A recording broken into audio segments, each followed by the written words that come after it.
Hi friends, welcome to Mahathi Sairam channel. నిన్నటి తరువాయి భాగం ఈరోజు చెప్పబోతున్నాను. వశిష్ఠ మహర్షి ప్రేతకార్య నిర్వహణ చెయ్యాలి, వ్యాఘ్రతను వదిలిపెట్టు అని మళ్ళీ హెచ్చరించారు. భరతుడు వశిష్ఠ వాక్యాన్ని గౌరవించాడు. ఋత్వికులను, పురోహితులను, ఆచార్యులను అందరినీ తొందరపెట్టాడు. ఋత్విక్ అంటే యజ్ఞకర్మలను చేయించేవాడు. పురోహితుడంటే శాంతి పౌష్టికాది క్రియలను చేయించేవాడు. ఆచార్యులంటే వశిష్ఠ వామదేవాదులు, ఉపనయనం నుండి వేదాన్ని చెప్పినవారు. అగ్నిగృహం నుండి దశరథ మహారాజు యొక్క పత్యాగ్నిని ఋత్వికులు తీసుకుని వచ్చారు. మహారాజు శరీరాన్ని శిబికపైకి ఎక్కించారు. అందరూ మహాదుఃఖాన్ని పొందారు. వెండిని, బంగారాన్ని, బట్టలను వెదజల్లుతున్నారు. చందనం అగరు నిర్యాసం అంటే గుగ్గులు, పద్మకం, దేవదారు వంటి సుగంధ వృక్షాలను తీసుకొని వచ్చారు. చేతిని కల్పించారు. ఓ సమిధ, నిన్ను ఈ ప్రేతరూప ఉపాధి హృదయ స్థానంపై ప్రతిష్ఠిస్తున్నాను. ఈ ఉపాధిని గ్రహించు అని అగ్నిని ముట్టించారు. అగ్ని క్రమక్రమ జ్వాలత్వాన్ని పొందుతోంది.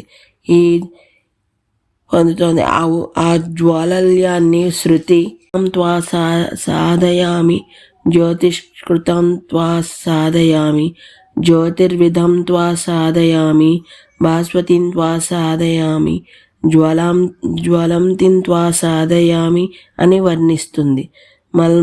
మల్మలాభవతిం త్వా సాధయామి, దీప్యమానాం త్వా సాధయామి, రోచమానాం త్వా సాధయామి అని అగ్నిధ్వనులను అనుకరించి వర్ణిస్తుంది. అజస్రాం త్వా సాధయామి, బహుజ్యోతిషిం త్వా సాధయామి, బోధయాంతిం త్వా సాధయామి అని లింగానుసరణంగ ఈ మంత్రాలను పఠించి ఇటుకలతో చేసిన ఉపాదనమందు వినియోగాన్ని చేస్తారు. ఎంత గొప్ప శరీరమైనా చివరకు గుప్పెడు బూడిదగా మారవలసిందే అని ఈ అగ్ని బోధ చేస్తుంది. సరే, పితృమేధ జపం చేశారు. సామవేద పండితులు సామగానాన్ని చేస్తున్నారు. శిబికలపై, యానములపై అర్హులైన రాజాంతపుర స్త్రీలందరూ బయలుదేరి మహాభూమికి వచ్చారు. ఆ చితికి ప్రదక్షిణాలు చేస్తున్నారు. దహన కార్యం అయ్యింది. స్త్రీలందరూ తమ తమ యానములపై సరయూ తీరానికి వచ్చారు. భరతునితో రాజస్త్రీలు, మంత్రి, పురోహితాదులు స్నానాలు చేశారు. కన్నీటితో పొరప్రవేశం చేశారు. ఆ 10 రోజులు భూతశయి చేస్తూనే తమ దుఃఖాన్ని వెళ్ళిస్తున్నారు. 10 రోజులు గడిచాయి. పుణ్యవాహక చక్రశ్రార్థ కర్మాదుల చేత శుచైన భరతుడు నిర్వహణ చేస్తున్నాడు. రత్నదానాలు, ధనదానాదులు, వస్త్రదానాలు, అన్ని దానాలు అన్నీ నిర్వహిస్తున్నాడు. 13వ రోజు వచ్చింది. లోపల దుఃఖిస్తున్నాడు అంటే దుఃఖం ఉపశమిస్తోందన్నమాట. శోధనార్థం అంటే అస్థి సంచయనం. దానికోసం మహాభూమికి వచ్చాడు. 13వ రోజు అస్థి సంచయనం ఏమిటి అంటే ఏదో సూత్రాంతర స్థితి అలా ఉందన్నమాట. ఎందుకంటే 2వ రోజు, 4వ రోజు, 10వ రోజు, నెల, 2 నెలల, సంవత్సరాంతాల్లో ఇలా ఎప్పుడైనా సంచయనం చేయవచ్చని బోధాయాన సూత్రం చెబుతున్నది. కనుక అది ఆచారం కావచ్చు. అందుకని భరతుడు అస్థి సంచయనానికి వచ్చాడు. చితిమూలకు వచ్చాడు. ఎత్తుతున్నాడు. ఏనాడో తండ్రి గారు అనే మాట జ్ఞాపకం వచ్చింది. ఏమిటది? ఒరేయ్, మీ అన్నయ్యందు ఈ రాజ్యాన్ని ఉంచి నీ చేత వాడి చేత విడిచిపెట్టబడిన వాడినై వానప్రస్థానికి వెడతానురా అన్నమాట. ఆ మాటలో ఎంత సత్యమున్నదో ఇద్దరూ విడిచిపెట్టారు. మహాప్రస్థానానికి వెళ్ళాడా? అలాగే ఆ బూడిదలో ఎముకకు తగిలి గొల్లున చప్పుడైన తండ్రి గారి ఆభరణాన్ని చూసి మహాదుఖాన్ని పొందాడు. అక్కడే పడి దొర్లి ఏడుస్తున్నాడు. ఉన్మత్తునిలా మాట్లాడుతున్నాడు.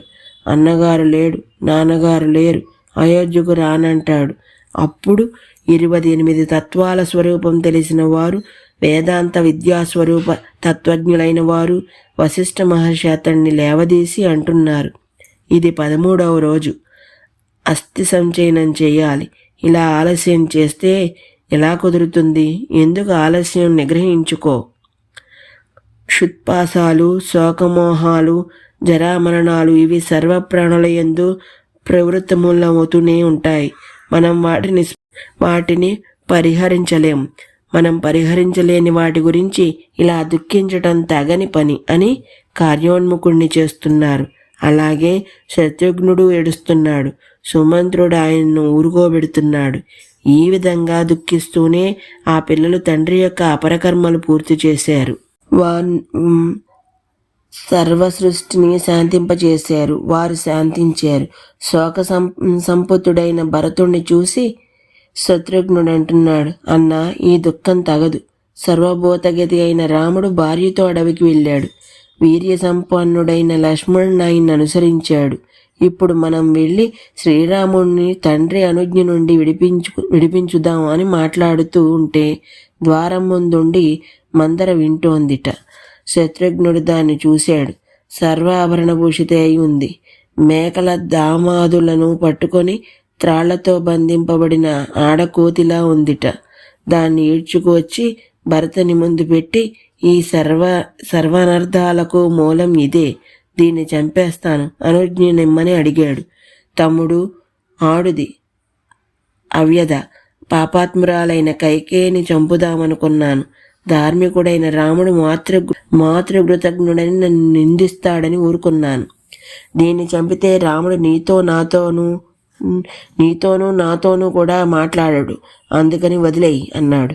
మందర ఏ రామునికి ద్రోహం చేసిందో ఆ రాముడే ఇప్పుడు దాని ప్రాణాలను కాపాడాడు.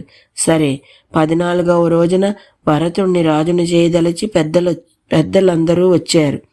దశరథుడు మరణించాడు. రాముడు వనాగమనం చేశాడు. రాజ్యం అనాయకంగా ఉండకూడదు. నువ్వు రాజువు కావాలి కనుక సర్వము సిద్ధంగా ఉన్నాయి, సిద్ధపడమన్నారు. అంటే భరతుడు ఆ జనానికి నమస్కారం చేశాడు. అయ్యా, చతురంగ బలాలతో బయలుదేరి రాముడున్న వనానికి వెడతాను. శ్రీరామచంద్రుని అక్కడే అభిషేకం చేసి తీసుకుని వస్తాను. యజ్ఞానికి అగ్నిని తీసుకుని వచ్చినట్లు అంటాడు. ఉపమానంలో పవిత్రత ఉంది, కామస్వరూపము ఉంది, అగ్నికి ఉన్న ప్రాధాన్యము ఉంది. మా అమ్మను సకామను నేను చెయ్యలేను అంటే ప్రజలు కాదనలేకపోయారు. వెంటనే భూమి యొక్క నిమోన్నత స్థితిగతులను చూసే సివిల్ ఇంజనీర్ల నిర్జల ప్రదేశంలో కూడా అగాధ జలోద్ధర సూత్రకర్మలు అయిన వాటర్ వర్క్ ఇంజనీర్లను, అలాగే మార్గ సంరక్షణ చేయవలసిన రక్షక భట్వాధికారులను, సురంగాదులను త్రవ్వవలసిన వారిని, కాలువలను, అడ్డమున్న చెట్లను త్రవ్వవలసిన యంత్రాలను, వర్ధకులను అంటే తవ్వేవాళ్లను, వృక్షతక్షకులను, మార్గ నిరోధ వృక్షఛేదకులను, నూతులను త్రవ్వేవాళ్లను, ప్రసాదాలను కట్టేవాళ్లను, వంశకర్మకారులను అంటే డేరాలను కట్టేవాళ్లను, సమర్థులైన దృష్టులను, సూపర్వైజర్లను పిలిచి మీరు బయలుదేరి గంగా తీరం వరకు మార్గాన్ని అనుకూలం చేయండి అని పంపాడు. వాళ్ళు బయలుదేరి మార్గాన్నంతను ప్రయాణానికి అనుకూలం చేసి గంగా తీరానికి వెళ్ళి అక్కడ డేరాలను వేశారు. ఆకాశంలో నక్షత్రంలా అవి అందంగా ఉన్నాయి. ఆ రాజమార్గం అందంగా ఉంది. ఈ రోజుకి ఇక్కడితో ఆపుతున్నాను. మిగతాది రేపు చెప్తాను. అంతవరకు ధన్యవాదాలు.